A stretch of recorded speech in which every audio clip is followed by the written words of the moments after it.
Saan daw kuya? Ah, sa likod. So ang right of way. Ang right of way. Ito ang right of way. Dito ato mga bragal yan, liba lang si Kurtis ka o, asa-asa lang kita.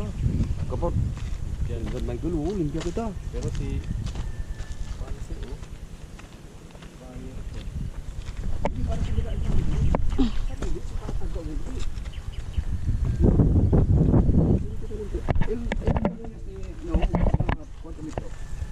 Right of way. 4 o 5 ba siya? Oo, kaya hindi man approve il 4 ara. Minimum siya, mga 5 to... Kaya 6 meters man ara man approve il city planning. Mga dito oh. Right of mga 5 meters. 5 meters. Dito. Para pa sila no? Dito. Apa ba di? Ah, hindi siya ano, sloping gali. Pwede yung punament, pwede yung parang feeling pansina ko. Kung may ahas yan dyan. Ang ano siya, Kung pala makita ng buyer. 2 story.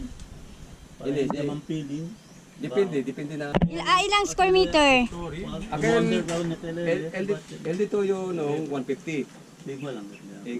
150, 300. 300 square meter. Ang price? 3,000 ang negotiable. Sana malinis para makita ng buyer. Hanggang saan ang area? Oo. Siyempre, hindi pwede entry buyer. Oo, hindi man pwede. Buog mo ngayon. Sinay pa kulebra na. Punta niya kali ng kulal ko ano. Kaya tul poste o de cemento. Oh, cherry poste oh. Talil poste. Sule Osman Parakin eh. Hasta ali el ano. Ang poste kuya oh. Poste ke para na? Sera? O akin na right of way? Yabong pa. Kayo si poste ali para right of way grande. Lumay si Camino. Mm. STO. Naraya po Super highway pero naman. Puni pa siguro online diri okay oh, no? On linya pa no?